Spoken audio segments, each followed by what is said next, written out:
అతిత కోఫీసు merit scholarship తో విదేశాల MBBS contact wait MBBS education service. Welcome to Suman TV.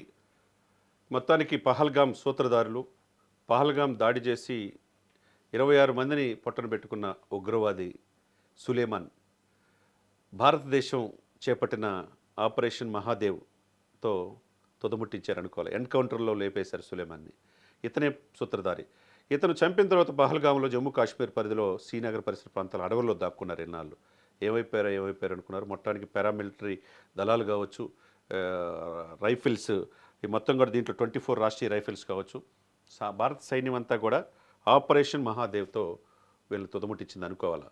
దీంట్లో ఇది ఒక ముందడుగా మనం చూడాలి. ఎందుకంటే ఒకవైపు పార్లమెంట్లో చర్చలు జరుగుతూ ఉన్నాయి. ఆపరేషన్ సింధూర్ ఏం చేశారు, ఏం సాధించారని ప్రతిపక్షాలు ఆరోపిస్తూ ఉంటే దాని విరోచితంగానే అధికార పార్టీ కూడా చెప్పింది. అదే సమయంలో ఈ సూత్రధారి, ఈ లష్కర్-ఏ తోయిబా కావచ్చు, పాకిస్తాన్ ప్రేరేపిత ఉగ్రవాది కావచ్చు, ఏదేమైనా కానీ ఇతన్ని ఆసిఫ్ అంటారు. ఇతనికి సులేమాన్ హత్య చేయటం, ఆయన ఏదైతే ఎన్కౌంటర్ చేయటం అనేది అందరూ కూడా హర్షిస్తున్నారు.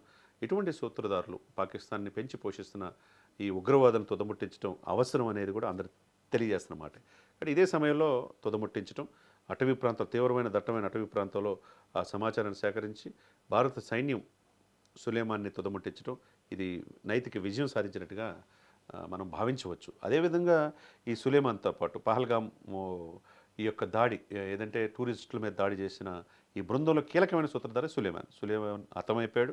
ఆయుధాలు కూడా ఆయన దగ్గర దొరికినాయి శ్రీనగర్ అటవీ ప్రాంతంలో. దాంతోపాటు మనం చూస్తే ఇక్కడ సోనామార్గ్ టన్నెల్లో కూడా పేల్చేశారు గతంలో. సోనామార్గ్ టన్నెల్, దాంట్లో సూత్రధారి జిబ్రాన్ కూడా హతమైపోయాడు. అతను కూడా కరుడుగట్టిన ఉగ్రవాదిగా మనం చూడొచ్చు. ఆ జిబ్రాన్ కూడా తుదముట్టించారు.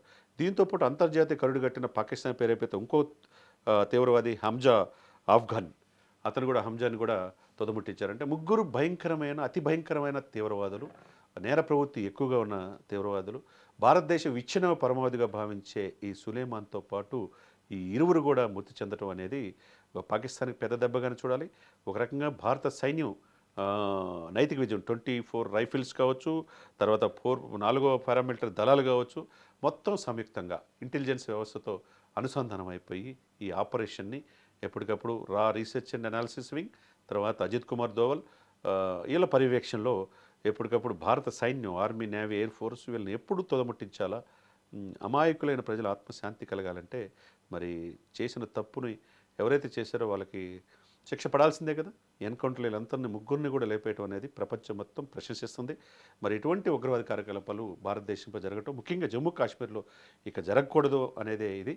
దాన్ని బట్టి ఈ పర్యటన మన సైన్యం జమ్మూ కాశ్మీర్ లో ఇది గొప్ప విజయంగా సులేమాన్ ఎన్కౌంటర్ని మనం చూడొచ్చు.